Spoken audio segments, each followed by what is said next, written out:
NYU Press, and just recently won the Jordan Schnitzer Award for the best book in American Jewish history, covering 2 years, 2023 and 2024. She is currently this year a fellow at the University of Michigan's Frankel Institute for Advanced Judaic Studies, whose theme is Jews and Media. Come on in. There, Professor Brinn is working on a new book project about the Espionage Act and the censorship of the American Yiddish press during World War I, an incredibly timely project, even though it deals with issues over a century ago. It's just fascinating stuff that's just uncovered. But today, Yiddish press and letters. Please welcome Ayelet Brinn. Hi everyone, thanks so much for coming. So I'm going to be speaking for about 45 minutes and then opening up to questions. But we're not a huge group, so I'm happy for people to interrupt me and ask me questions at any point you like. Just raise your hands, don't interrupt, because then I'll forget where I am. And any questions you have, totally fine as we're going along. I'm also going to be asking for some audience participation as we go. Hopefully everyone is okay with that. Can everyone hear me in the back? Everything good? Good? Great. So today I'm going to be focusing on the intertwined histories of Eastern European Jews who migrated to the US at the turn of the 20th century and the newspapers that sort of cropped up to serve them. This was a time of really profound changes in American Jewish life and also profound changes in American journalism in a variety of languages, including English. And these transformations were in many ways very much interconnected. So I'll mostly be focusing today on the development of the Yiddish press, so newspapers published in the vernacular language spoken by most Eastern European Jews when they came to the US. And I'll focus particularly on advice columns and the role that this content played in shaping the acculturation and acclimation process of the readers of these newspapers. But I'll also explore what advice columns can tell us about the roles that newspapers wanted to play in readers' lives over the course of their sort of trajectory. So I want to start with sort of a broad set of questions, and I want to ask you to think about whether you regularly read advice columns or listen to advice podcasts. Maybe a show of hands if you're willing. This is great because when I teach about this to my students, they're like, what are advice columns? They're also, interestingly, like, what are podcasts? No one in the younger generation listens to podcasts. It's video or nothing. So for those of you who do listen to advice podcasts or read advice columns, or those who don't but are sort of generally familiar with the concept, I want to ask you to think about why you listen to this or engage with this media in general. Are you reading them for advice you can apply to your life? Are you looking for a sense of empathy, connection, community, pure entertainment value, maybe schadenfreude? Some combination of these impulses, so maybe a couple of people can share what they engage with and why. Anybody? So yeah. Well, I think for me it's more entertainment. Entertainment? Sometimes I can't believe people are once they write it down, you would think they would say, oh wait, what am I asking here? But once in a while I do learn something too. I say, oh, that's a different perspective than I was thinking when I heard the question. Okay, so it sounds like you're interested in the way that people frame the question, but also the kinds of answers which may or may not be the answers you would necessarily give. So I saw him in the back. So growing up, I read Ann Landers and Sure. Dear Abby, Yeah. and I'm a social worker, and Yeah. I often question, did those columns have an impact on me choosing this profession? Oh, that's interesting. Remind me to get back to that later during the Q&A, because there's a direct relationship between social work and advice columns in the Yiddish press. So I'll talk about that a little bit. Yeah. Miss Manners. Miss Manners? She's so funny. Okay, funny. Also, after Ann Landers, the Chicago Tribune, I think it was, Sure. hired a gentleman who ended up here in Detroit, but he had gone into this competition, and I can't remember his name. And he spoke to a group of Jewish singles group that I attended, and he was hilarious. And after that, I saw that his column. So a lot of times it's just very amusing. But the New York Times has The ethicist a lot of people love. yeah, what's his name? Pia? Yeah. Well, yeah. That's very interesting. maybe a couple more people? A couple of things. One is I find it interesting that the people who started these advice columns. Yes, Ann Landers, Dear Abby. There's a long history of Jewish advice columns And specifically. the other thing is that my mother used to tell me that her family every Friday night used to read out loud the Yiddish. The Bintel Brief. We'll be Yes. talking about that. That's very And common. talking about the problems, and a lot of it had to do with how do you cope with the new culture when you're coming from a very different one, and how do you cope with the fact that the children are leaving the religion or they're taking on new ways. It was just fascinating to listen to her talk about this. And so when I saw this thing, I thought, Yeah. I'm not just walking, I'm running to it. Can I ask one follow-up question? Sure. Do you have some sense of how they read it? Did someone read it out loud Yes. to everyone else? Yes, yes. And then they debated the And then they advice, talked about or? the issue. Yes, I think it was Okay. my grandmother, after whom I'm named. Yeah. Was the one who read it out loud. Yes. Oh, that's And interesting. They only spoke Yiddish, my grandparents. Yeah. Certainly my grandmother did. Mm-hmm. And of course, my mother picked it up. Yeah. She was born in the States, but she spoke Yiddish, and apparently that was my first language. Yeah. Yeah. And Deborah, did you ever read that? I did. I read it sometimes to figure out, well, how would I answer this question? So I read the question, and then I start to think about what I would answer. And then I go to see, Yeah. okay, so how is Yes. the person? And that was very common in the Yiddish press, and I have a lot of letters that I found in the archives of people who have very differing views on how these questions should have been answered than what was in the newspaper. Yes. The advice column started in the Jewish press? I'll get to that in a minute. Hold that question for a second. Yes. I think people won't admit it, but I think that a lot of it is they feel good because, gee, my problems aren't that bad. Yep. And I think that is incredibly important for an immigrant newspaper. If you think about it, that there's a sense of community about being able to think together, oh, it's not that bad for me, in relation to whoever's advice this is. But also think about that in relation to the newspaper. Why would they want to publish that, and what would that say about their relationship to the community? So one more, and then we'll get on with the sort of historical. There's someone I know that asked ChatGPT. Yes. Yes. Yes. Last time I gave this talk, someone told me that instead of giving this talk, I should just put into ChatGPT Bintel Brief letters translated and see what ChatGPT says. And I was like, sure, I guess you could do that, but I'm not sure exactly what the merits would be. But people do that, certainly. ChatGPT, whatever it is. Mm-hmm. Most of us don't know. ChatGPT, so it's artificial intelligence-driven models where you can ask it questions and it will give you answers. It can do research for you. It can lie. If it can lie, there's a lot of problematic information on there. It can write your papers if you're an undergrad. It's a big sort of set of questions. So I'm asking you these questions because I want to prime us to think together about sort of the various ways people read and interact with advice columns, and the fact that this is a media that's actually set up to be read by different readers in different ways, and that's very important. So today I want to be focusing on how similar dynamics played out at the turn of the 20th century in the Yiddish press. Historians and literary scholars have sort of looked to advice columns in the Yiddish press as sources to reconstruct the lives of immigrants who spoke Yiddish at the turn of the 20th century. And today I want to offer sort of a slightly different perspective, which is thinking about when and why newspapers first started to include these columns, and what this can tell us about how Yiddish newspapers grew from pretty unpromising origins to becoming sort of central, multifaceted institutions in American Jewish life. So first, I'm going to give a few words of background about Yiddish and the Yiddish press. Some of you may be very familiar with this background, but just to make sure we're all on the same page. So Yiddish is the vernacular language, as I said before, spoken mainly by Jews of Eastern European descent. It combines elements of Hebrew, Russian, German, several other languages, Polish.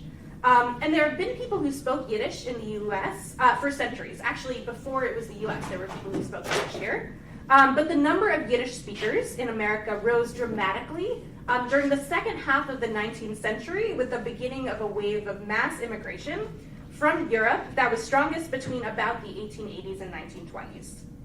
The first Yiddish newspapers actually appeared a little bit before that wave, in the early 1870s. Interestingly, several of these newspapers, including the one on the screen here, were funded by the New York-based Democratic political machine Tammany Hall. Has anyone heard of Tammany Hall before? What do you know about Tammany Hall? What do you think of when you Crooked, yes, incredibly corrupt. So why might they want to publish a Yiddish newspaper, do you think? Exactly. So the Jews they saw as an untapped voter base. So if we have newspapers in Yiddish, and those newspapers are filled with pro-Tammany Hall propaganda, maybe once they're able to vote, they'll vote for us. And you can see here that the sort of technology was very bad in this period. I know this is a little bit of a blurry image, but you can see that this isn't all typed. Some of this is handwritten or sculpted into things because there was a shortage of Hebrew type in the United States in this period. Most of it was used to make prayer books, and the people who were making prayer books didn't necessarily want to give it out to Yiddish newspapers. So this was one of sort of the many challenges that early Yiddish newspaper producers experienced. So all of these early newspapers were relatively unsuccessful, only publishing for a couple of issues, maybe coming out sporadically.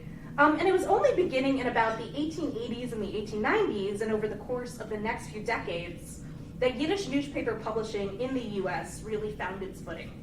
So in these years, the number and variety of American publications in Yiddish increased dramatically.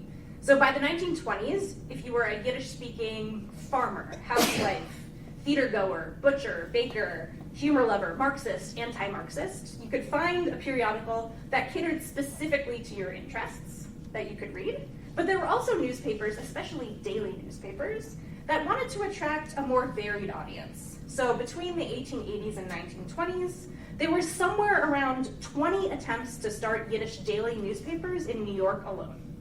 And each of them had a specific political or ideological agenda, with a huge range being represented, from Orthodox Judaism to socialism to communism to alignment with the Democratic Party, the Republican Party. But the most successful daily newspapers all wanted to court a mass audience, including those outside of their ideological window. And the logic was that if they could bring in a broader public, they could win out over rivals in the battle for circulation figures, advertising dollars, and eventually ideological influence over American Jewish life. And by the 1920s, not only was there a really broad market of options to choose from, but the circulation of Yiddish newspapers had really skyrocketed.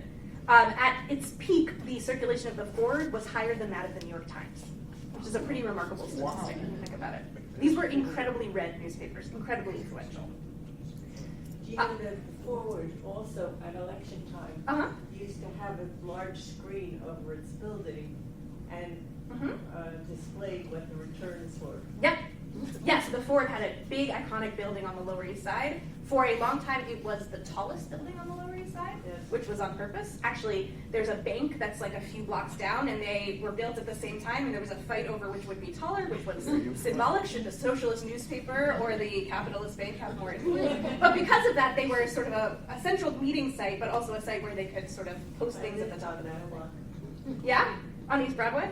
On East Broadway, and just a few doors away from the Forward. Oh, wow. And I used to go and watch them take the newspapers and wrap them for shipping out to different parts of New York. They knew me down there.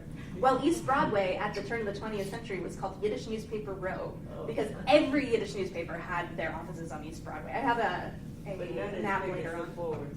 None as big as the Forward, but they were all pretty successful. So I want to talk for a second about how this transformation of Yiddish newspapers in America into successful and basically essential institutions was really in no way inevitable. There was really no precedent for Yiddish newspapers on this scale in Eastern Europe when the Yiddish press began to take off in the United States.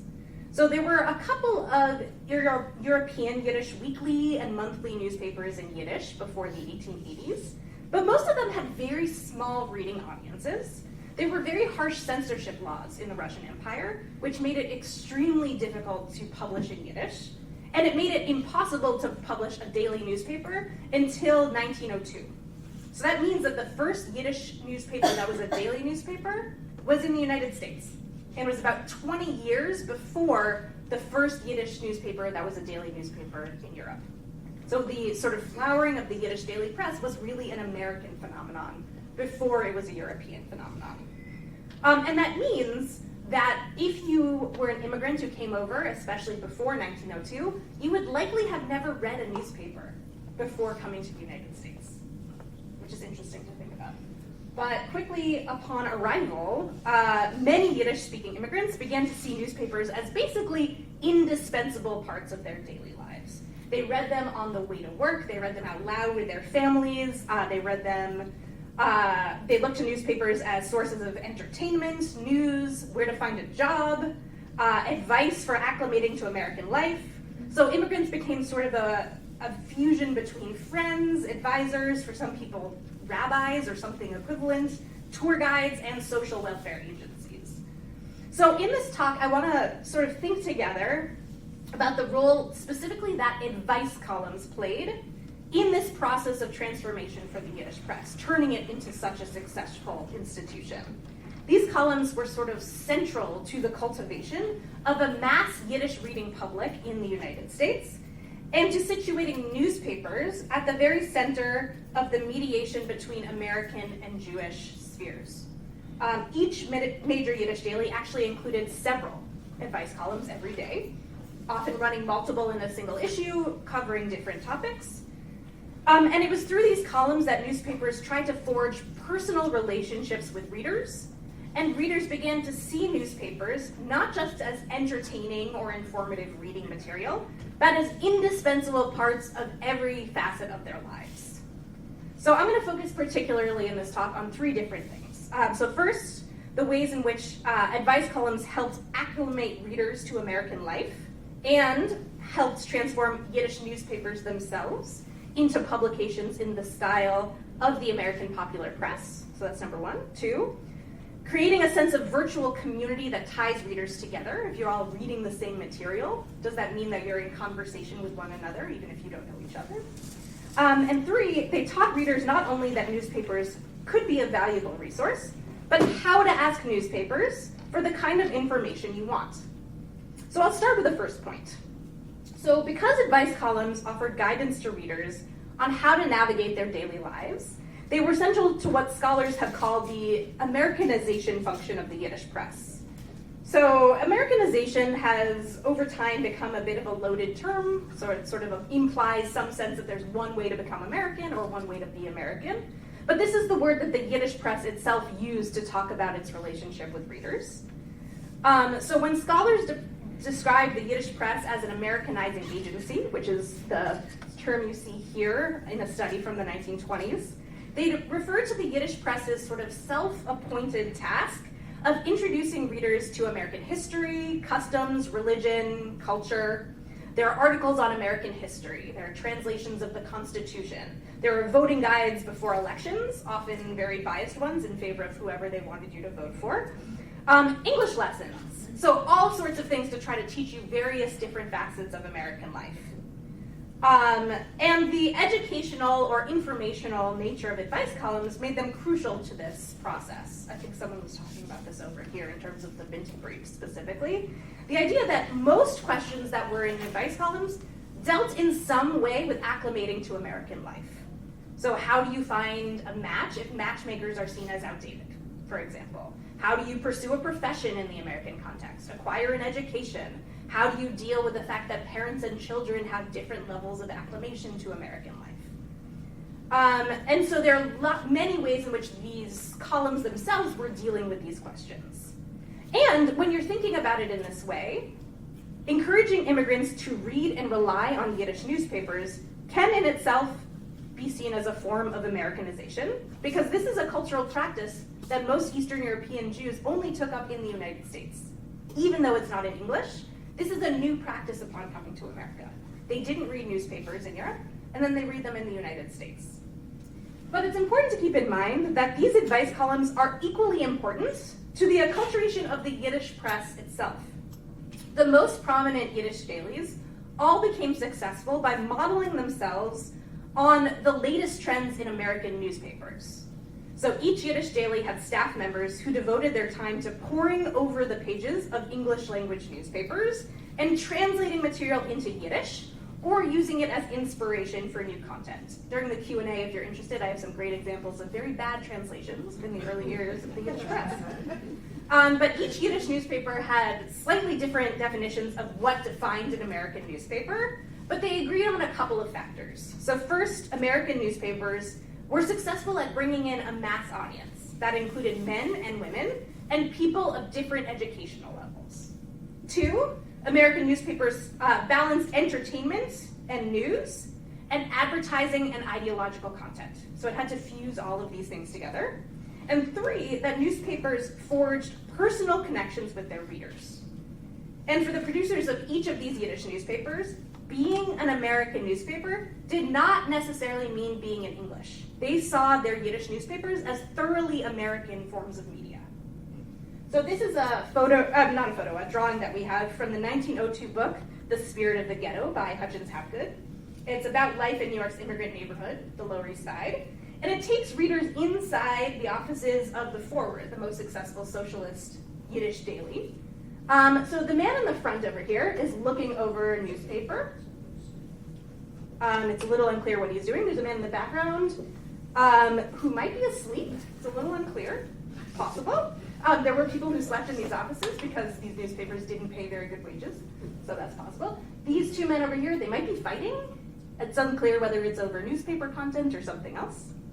But according to sources we have about how Yiddish newspapers were written in this period, it's likely that one of these men or one of their coworkers was actually looking over the pages of a local English language newspaper and trying to translate content for inclusion in their Yiddish daily, trying to decide what was most relevant for their readers and how to incorporate it into the Yiddish press. So one of the lessons that editors and writers like this gleaned when they were looking over these newspapers was the importance of a new innovation that was just being introduced at this time into the American press, which is advice columns. So American newspapers had had something where letters were written in since the beginning of American journalism, usually letters to the editor, things like that. But these advice columns that we're talking about, where you're having full letters from readers where people pour out personal questions and get personal advice from some sort of interlocutor, are a product of the 1880s and 1890s. That's when they were introduced into American journalism. And these columns reflected American newspapers' transformations in this period from political into commercial institutions. So they used to be funded by political parties, and in this period they start being funded by advertisements and circulation.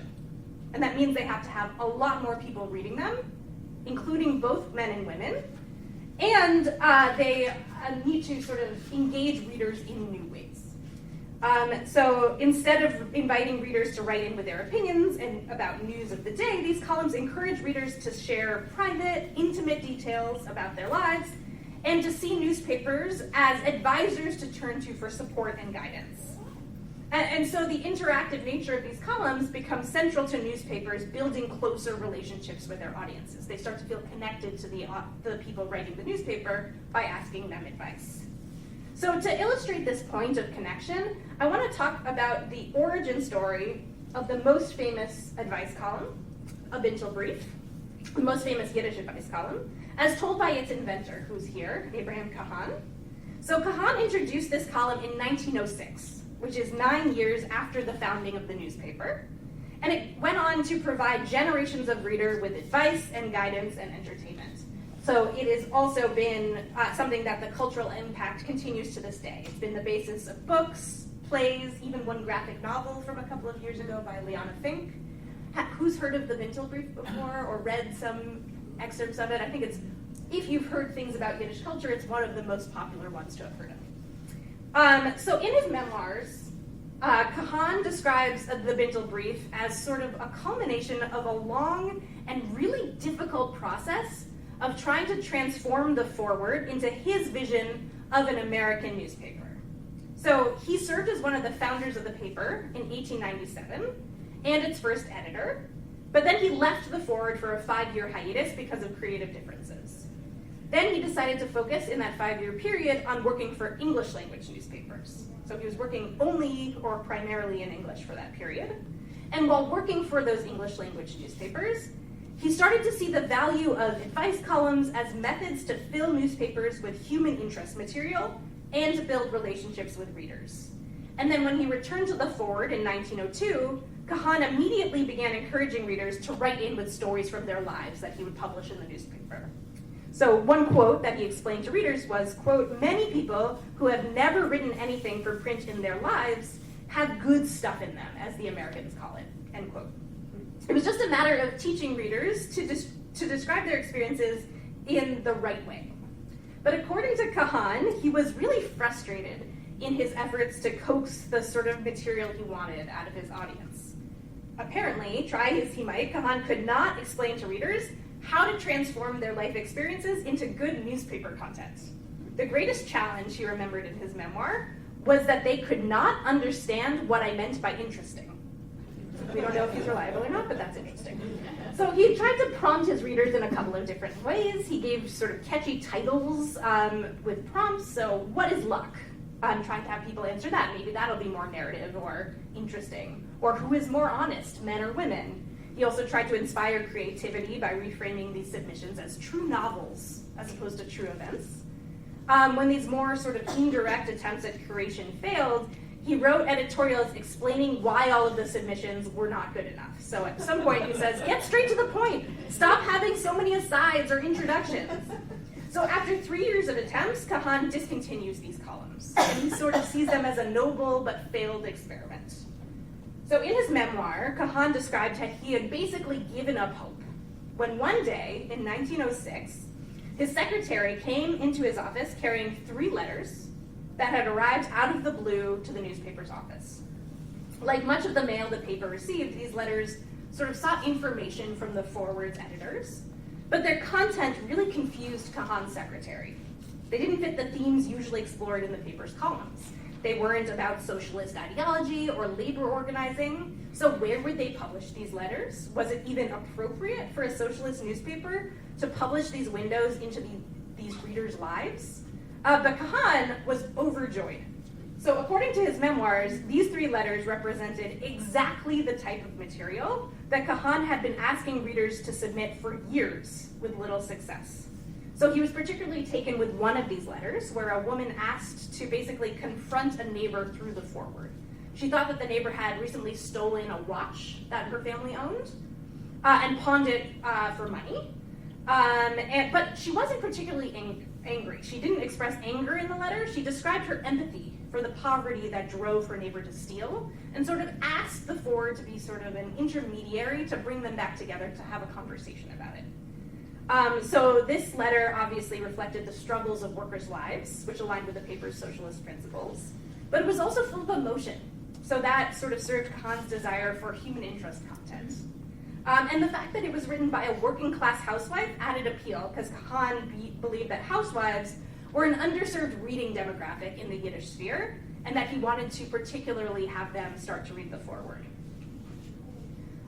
So Kahan decided to publish these letters along with short responses by him, and in his words, quote unquote, an explanation to readers of why they're interesting, under the title A Bintel Brief, which means a bundle of letters. So in Kahan's telling in his memoir, which I'm going to sort of raise some questions about later on, I'm not sure this is necessarily the most accurate story. So in his telling, the origins of A Bintel Brief are the direct result both of authentic, spontaneous outpourings of emotion by readers and a long, pretty grueling process of trying to encourage readers to read and respond to the Forward in the way that Kahan wanted them to. So he emphasized that these letters arrived out of the blue after the Forward had discontinued these columns, but also, quote, that it would never have occurred to them to send this sort of letter to us if we had not shown the public all the time that things full of human interest are important to a newspaper. So by emphasizing this meticulous process of curation, Kahan also obviously underscores his own success at encouraging his audience to rely on newspapers for guidance, information, and interesting reading material.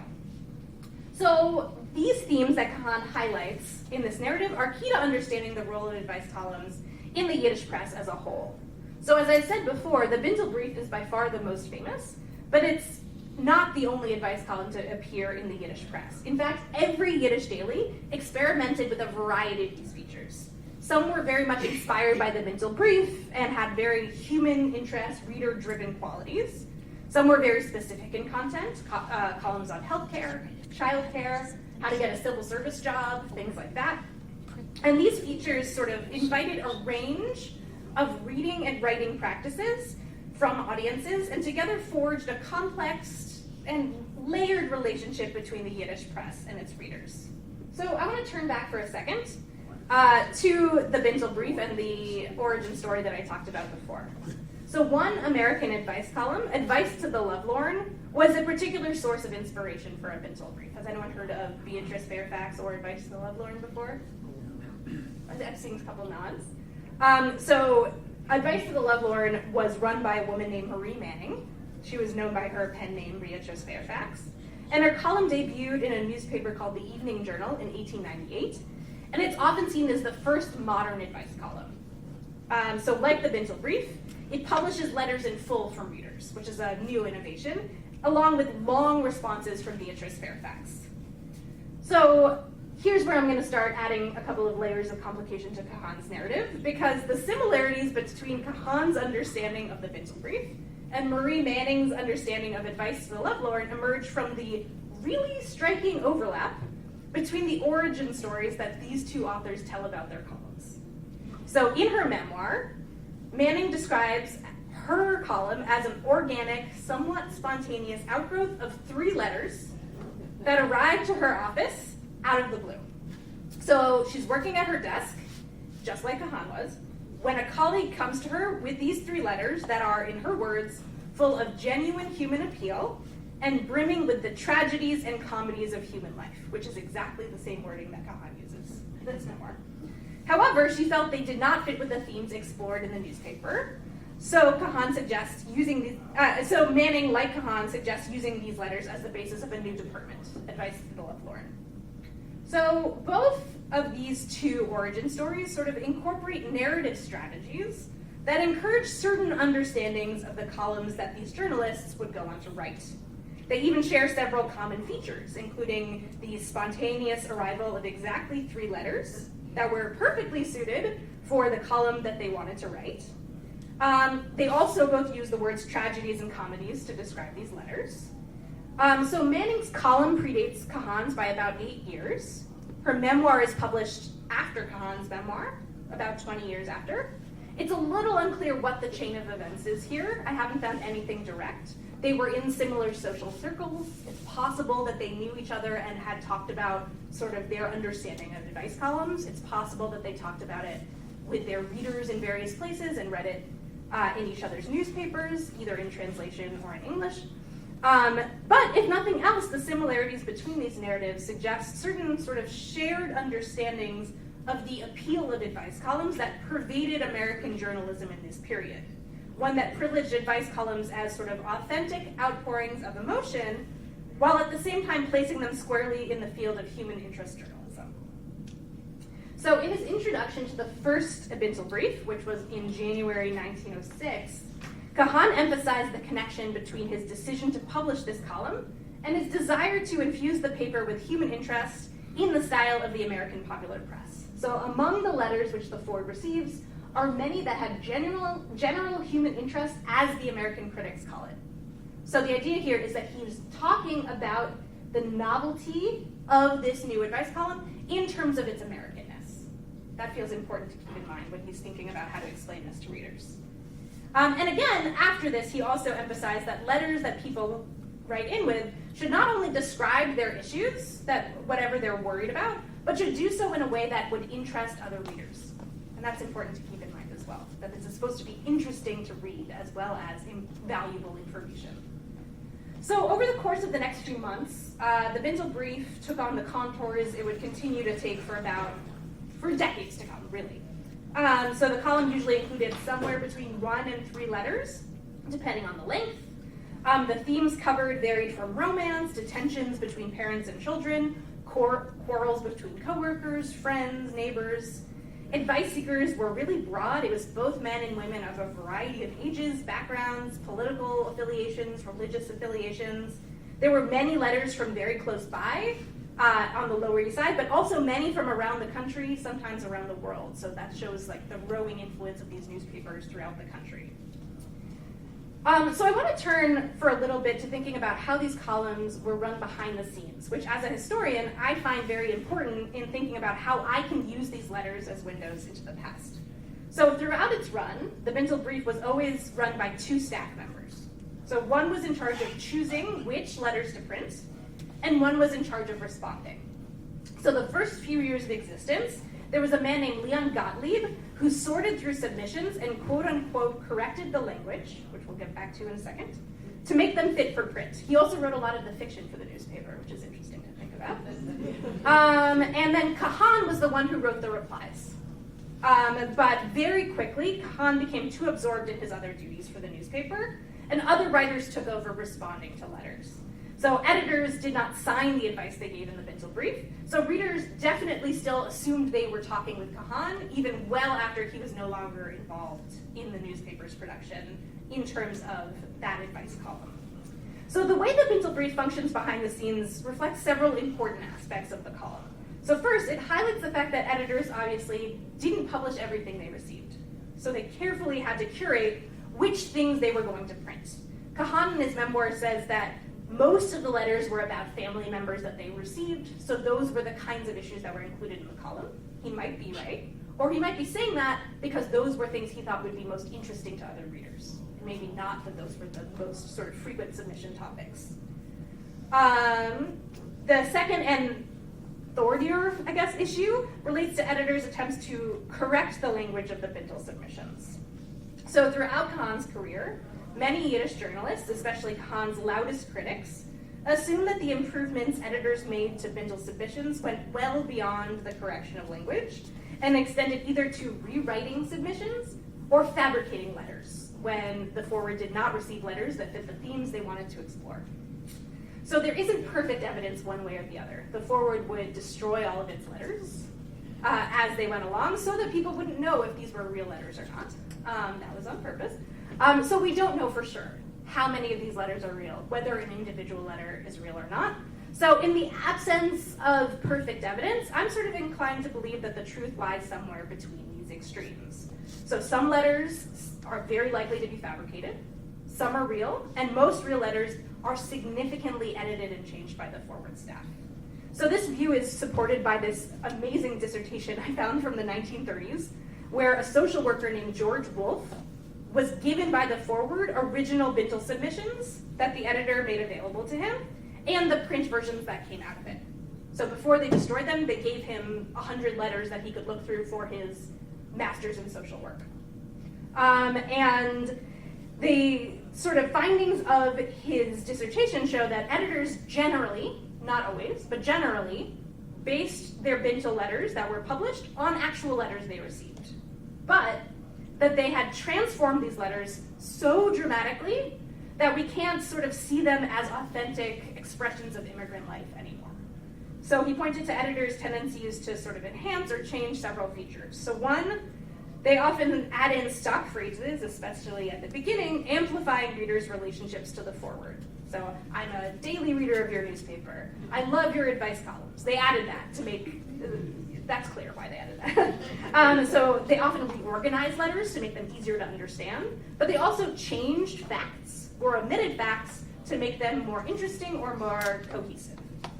So his findings in this dissertation emphasize that a major function of this column was not just to advise, but to entertain. And this required a process of curating submissions to transform them into reading material for the paper's broader audience. And we can talk about during the Q&A how that changes their impact when we're reading them. Are they authentic outpourings of immigrant life, or is there something more complicated going on with the source material? So the fact that the Bintel Brief was so central to Kahan's attempts to transform the Forward into a popular newspaper, this made it a prime target for many of Kahan's harshest critics. So for critics, the column's invitation for readers to air personal grievances exemplified everything that was wrong with Kahan's approach to journalism. They also worried that features like the Binzel Brief pandered to the basest instincts of newspaper readers, and this was often described in very gendered terms. So this is an image right here from the Yiddish humor publication Der Größer Kundis, The Big Stick, which was a frequent critic of the Forward. They were often at odds. So this cartoon lampoons the quote-unquote educational work of the Forward on the East Side. So two of the girls in the image are reading sort of juicy, romantic, serialized literature that had run in the Forward recently. And the third is reading the Bintel Brief. So together, this Words and Image worked to critique the Forward for claiming to offer readers guidance and practical education, while in reality filling their heads with juicy stories and sensationalism. And these critiques, yet again, you can see are often very gendered and misogynistic. And these rivals all criticized the Bintel, but almost basically every newspaper eventually included a column that was meant to mimic the Bintel Brief because it was so successful and it increased the circulation of the Forward so intensely. So the Orthodox Jewish Daily News instituted a version that they called the Groom-Bride Question, and later the Groom-Bride Letters, which dealt specifically with marriage and courtship. The Day, which was founded in 1914, saw itself as more sort of highbrow and intellectual than its rivals, so they were one of the last holdouts. They didn't want to include a more lowbrow thing like an advice column.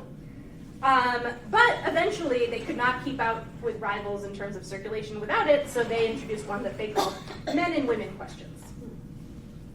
So in each of these papers, as I said before, these advice columns ran at the same time as various other columns that had very different content and tone. So there were letters to the editor. There was also something that you see up here called the letterbox, which just included answers to questions and not the original questions. So it would just say, here's the lawyer's name, or this happened in 1784.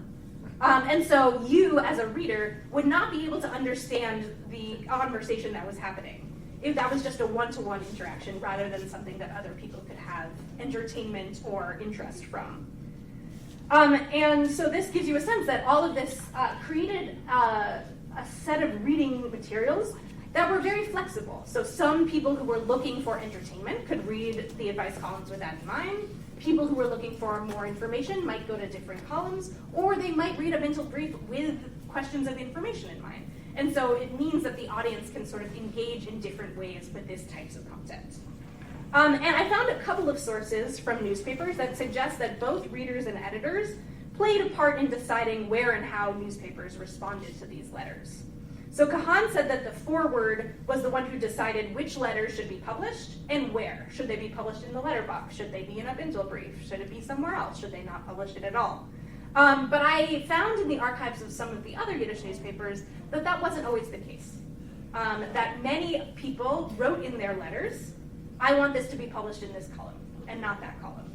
Or many of them say, I don't want to be published at all. I want you to respond to me privately. And I want you to give this information privately. And so we were talking before about social work, and this is sort of where the things that are happening on the page sort of extend beyond the page.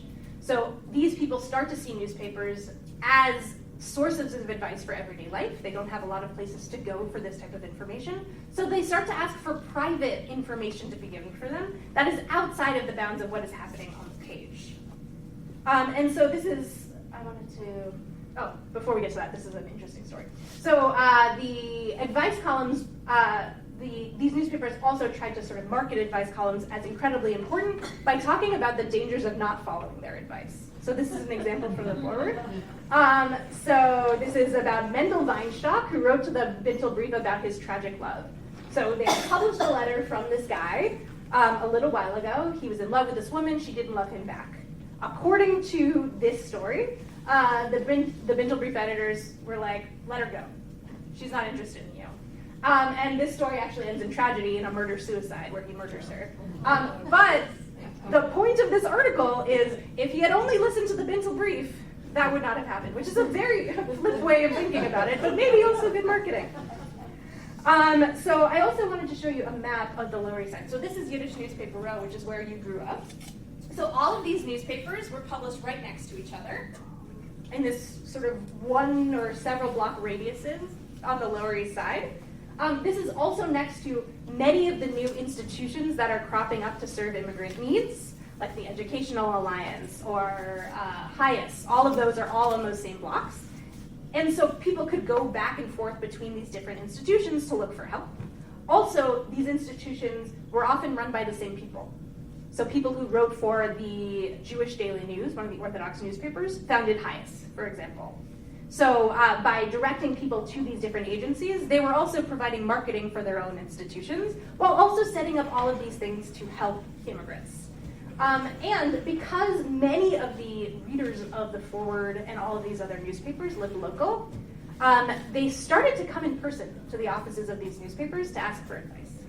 So they saw the Bintel brief as sort of the beginning of a relationship that they wanted to extend further. Abraham Cohen called this phenomenon the spoken Bintel, but it was actually true of every newspaper. Each of these newspapers ended up having to hire someone to not do anything related to the newspaper, but just to answer social service related questions for readers, because so many people were flocking to their offices every day to answer questions. So that's what I was talking about in terms of the relationship with social work, that they had to create social service agencies within these newspapers because people took these advice columns to heart and began to see newspapers as personal interlocutors that could help them with their daily lives. So I wanted to show you a couple of letters I found behind the scenes before I wrap up. And these are all letters that asked not to be published, and these are all from the day. They're from a little bit of a later period, the 1930s. And first, the addresses that people are writing from give you a sense of the various places that people are reading these newspapers. So Delaware, Minnesota, Missouri, Iowa, Indiana. So these newspapers were becoming sort of central to readers' lives in various different areas of the United States, also beyond. There are many from other countries as well. And you can get a sense of the various different roles that people see newspapers as playing in their lives. This is one of my favorites. This is from a guy named Shim Lehrman. So he lives in Kentucky, and he says, I am sending you 2 Russian language letters, which I am asking you to copy with a Russian typewriter on my stationery, which I am enclosing. Since I live here in Kentucky, where one cannot get a Russian typewriter, I must come to you. They actually decided not to answer this one. They did not have a Russian typewriter, so they couldn't help him with this. But this gives you a sense that they saw the Forward as a secretary, but also as some sort of cosmopolitan lifeline. Here in Kentucky, we don't have this technology, but in New York, you must have this technology, so help me out with this thing. Others wanted to sort of ask for advice, but wanted to do so privately. So this is kind of a beautiful and heartbreaking letter from Pauline Friedman. So she's a frequent reader of your paper, and I am especially interested in your advice column. This is an unpublished letter, so she actually wrote that. That isn't something added by editors, but maybe she's trained by the advice column she's reading that that's the form this is supposed to look like. So she's a young widow of 27 years, and she has a little girl of 7 years old. She lives with her parents, and she works as a sales lady in a large department store. She lives in Brooklyn. She has a pleasant personality, gives a nice appearance, and is a very quiet type. Not having many friends, she would like to meet a nice young man. She attends dances with girlfriends, but the type of men I meet are too unsettled. I would appreciate very much if you would suggest a way where I can become acquainted with a man who is looking for the companionship of a young lady. But this is the part that I find most interesting. I'm enclosing a self-addressed envelope and would like to get a personal answer from you. Please do not print this in your paper. So yet again, the sense of viewing the newspaper as this personal interlocutor, and the advice as sort of extending beyond the page in that way. So these letters reveal sort of a complex, multifaceted, and long-running relationship between the Yiddish press and its readers. And audiences wrote to or read papers' various columns as sources of entertainment, catharsis, identification, and information, but they also created a relationship with these newspapers that was sort of informed by, but also extended beyond their newspaper reading habits. So because some of these newspapers marketed themselves as guides, individual readers began to turn to papers as advisors, confidants, and teachers on such a wide range of subjects.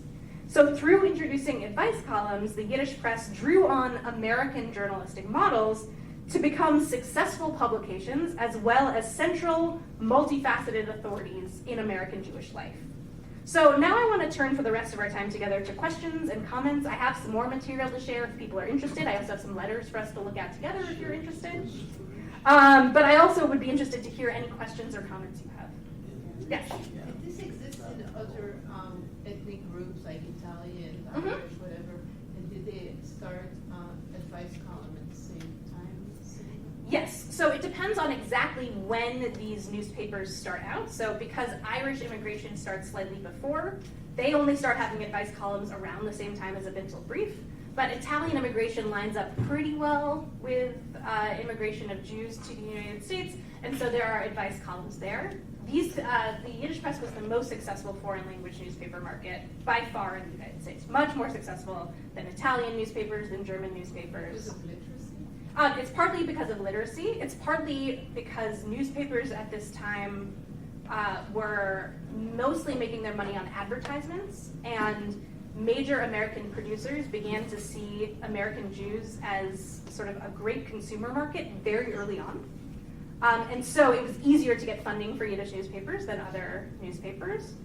It's also because the immigration of Jews to the United States was, number one, Jews tended to migrate to stay, as opposed to other immigrant groups that kind of went back and forth.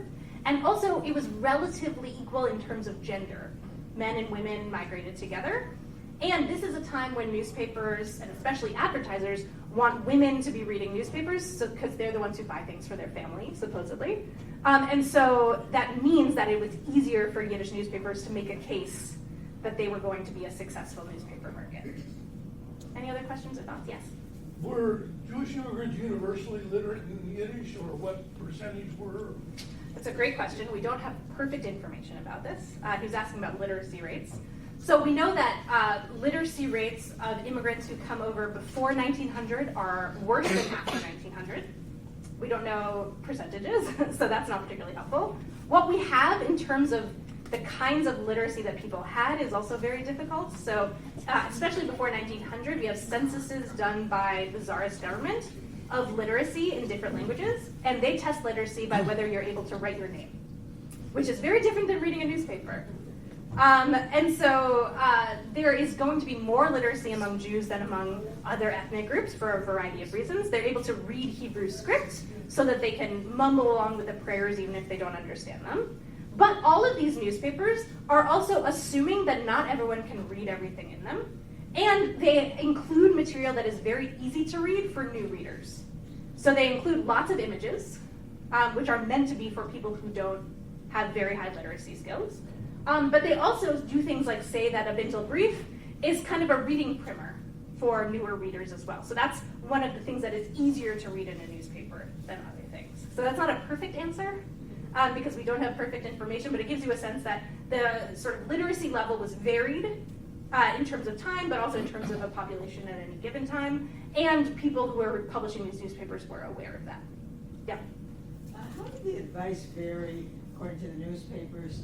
I mean, the four of it's being socialistic Mhm. and the Tog being not, other places like that. Yeah. So the question is about... Was it clear in how the advice they would give? So the question is about whether the advice sort of was lining up with the kind of newspaper it was, if it was a socialist newspaper or an Orthodox newspaper. Sometimes yes, sometimes no. So sometimes you would see, for example, an Orthodox newspaper be like, this is a question you should ask a rabbi. You shouldn't be asking a newspaper this question. And the forward would not say that. And sometimes socialism was really sort of central to the motivation of the answer of the forward to some questions, sometimes not. So there are a couple of sort of ways of reading that. Number one, they know their readers are not always the same ideologically as them. So people who were deeply religious brought the forward with them to synagogue. And they know that. And so not every reader is going to be interested in something that's staunchly socialist. Also, these newspapers often had the same exact writers. So the writer would write one day for the socialist newspaper and one day for the Orthodox newspaper, and wouldn't always change what they were writing based on these different venues. And so that things slipped in that were not necessarily within the lines. So I would say generally yes, but with lots of exceptions. So I saw a hand over here somewhere. Yes? The letter you just shared with us from the shy, lovelorn woman, probably Yeah. written in the 1930s, early 1940s, is very sad because it illustrates that she didn't have access to a counselor or a career coach. or to a psychologist possibly. Yeah. Therefore, she's relying on somebody she doesn't know who's going to write a letter back to her. Yes, exactly. So the idea here is that she's clearly without the resource, like she doesn't have other kinds of resources to go. Well, maybe. She may be also looking at other places and going to this newspaper as one of her resources. I have some letters in the Days archive that are addressed to the other newspapers, so that some people are clearly writing to multiple newspapers. And some people ask when I show these letters, like you can see they're all in English. Not every letter was in English, but many, many letters from the 30s and 40s are in English. So why are people writing in English to a Yiddish newspaper? That's an interesting set of questions. Why aren't they going to other forms of information and advice? I think often they assume that Yiddish newspapers are going to be more responsive to them, that they are there to serve the community in a way that the New York Times isn't, for example. But yeah, you can get a sense of desperation from a lot of these letters, that they're really looking for information that they don't feel like they can answer in other places. Yes? Could they possibly, be reaching out to the newspapers because they feel they'll get a Jewish response? Like if I'm looking for a man and I'm looking for a Jewish man, I'm not writing to the New York Times. Yes. Probably. So some of them are definitely doing that. So things like matchmaking, it might make sense if you want a Jewish context to turn to this kind of newspaper. Or I see a lot of travel advice, like where is it safe to travel as a Jew, especially if you're traveling outside of, like if you're traveling to the American South, like is this a safe place to go, is this not a safe place to go? And I think they think that Jews are going to be more understanding of the kinds of questions they're asking in that way. It's not always the case that they're only asking Jewish questions, but a lot of them are, definitely. So I saw a hand over here, yes. Do you have any information on the circulation, the extent of circulation of these papers? Could you kind of give us Yes. an ebb and flow of it? Sure. So the highest circulation is in 1916. I don't remember the data offhand in terms of what the number was. I know it's in the hundreds of thousands of issues a day for the Yiddish press. I know the highest circulation of the forward is a little later. It's also in the hundreds of thousands, but in the lower hundreds of thousands. But that data is very faulty because the sort of anecdotal data we have is that someone would read a newspaper, then they would pass it to their friends, and they would pass it to their family. So the actual number of readers is exponentially higher than the circulation numbers. So all of these numbers are general, but we know it's in the hundreds of thousands. And when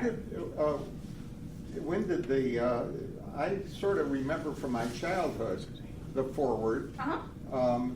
Is it still publishing? Yes. It is. So the forward is no longer publishing in print as of the last 10 years, even less. It was publishing in English in print until very recently, no longer daily necessarily. And it is still published in Yiddish and English online. I get the forward in Yiddish every day in my email inbox. It's very good. Yeah. How much was a paper back then in the 20s? 1 cent is usually what they cost. It depends a little on exactly when we're talking about, but in the height of Yiddish journalism, it was 1 cent. For circulation of how much? Somewhere in the hundreds of thousands. We don't have perfect information. Yes? Was there a Jewish press not in Yiddish at the same time? Yes. So there is a very small Hebrew press that is mostly for an elite audience. There aren't that many people with sort of high Hebrew literacy in the United States. There's a pretty thriving Ladino press. So Judeo-Spanish, also on the Lower East Side. There's some interesting both tension and overlap with the Yiddish press. The Ladino press includes Yiddish lessons a lot of the time, because in order to be acclimated into what Jewish society looks like in America, you need to know Yiddish, is sort of the logic there. So that's really interesting to think about. And then there's also a thriving English language Jewish press, which is mostly, it's a more supplementary reading experience. It's like Jewish news for someone who is also reading whatever English language newspaper they're reading. So the American Hebrew, the American Israelite, the American Jewish, things like that. So those are the major languages that there are Jewish newspapers in. Yes? Were there Yiddish papers outside of New York? Yes, there were. Several in Detroit. The Forward also had a Detroit office, as did the Day. There's an amazing scholar of Yiddish at Brandeis named Ellen Kelman, and her dad was an editor at the Detroit office of the Day when she was growing up, so through the 50s and 60s and 70s. There was a thriving scene in Chicago, Boston, so major areas of Jewish settlement. The New York people did not see those as like, I don't know, legitimate journalistic markets so much. There's this amazing publication that Jessica Kierzane, who's a translator and scholar at University of Chicago, she does a lot of translations of Yiddish literature, and she just translated a short novella, which I highly recommend, by a writer named Miriam Karpilov, which is about her experiences when she moved from New York to Boston to work for a Boston Yiddish newspaper, and I'm from Boston, which is helpful for this anecdote. And so she calls the novella a provincial newspaper, because to her, Boston is so provincial in terms of its relationship to Yiddish culture. So that gives you a sense of how they viewed these other spots. But there were Yiddish local newspapers in all of these places, as well as people reading the major newspapers that are all coming from New York. Yes? So what surprises me about Kahan Uh-huh. is why didn't he print some sample letters and say, this is what I'm looking for? He could have saved himself a whole lot of trouble. It's a good question. He also could have fabricated letters and not even said they're sample letters. I'm not sure I believe his story anyway. It makes a good story. I think it's at least part of it. So it's a little hard to tell why he didn't do that. It would have been a good idea to do that. Or give like very detailed instructions or something that would sort of prime people better. But that is not what he chose to do. I read his novel. Uh-huh. He was a fiction writer. I mean, not a lot. Oh, yeah. But he wrote a real big Yeah. novel. What did you read? David Levinsky, Yetzel, David Levinsky. Yep. Yeah, he also wrote a lot of fiction. So he could have written the letters himself. Yeah, and often he did. So I don't know why he didn't write those letters in the early period. Yeah, and he wrote a lot of fiction in English specifically, and he was doing a lot of that in this period as well. I have a question. Mhm. Did Bush also inquiries from, say, I think I remember this, women who had arrived after the husbands Mhm. and they couldn't find their husbands? Yes, it's called the Gallery of Missing Husbands. It starts in 1909 in the foreword. It's actually an outgrowth of the Bintel Brief, so people were writing in about their missing husbands so much that they decided to institute a new column so people could write in, and they asked for an image of the husband, some sort of description where he'd last been seen. And in some ways this was an incredibly helpful social service, and it was in connection with charities. We also have a lot of evidence that the charities wanted this to be instituted by every Yiddish newspaper so that more people could take advantage, and Kahan refused. He was like, this is giving me so much circulation that we don't want the other newspapers to publish it. So like the sort of competing impulses of circulation and sort of social welfare are sort of very highly demonstrated there. Yeah. Any other questions or thoughts about that? Or anything else?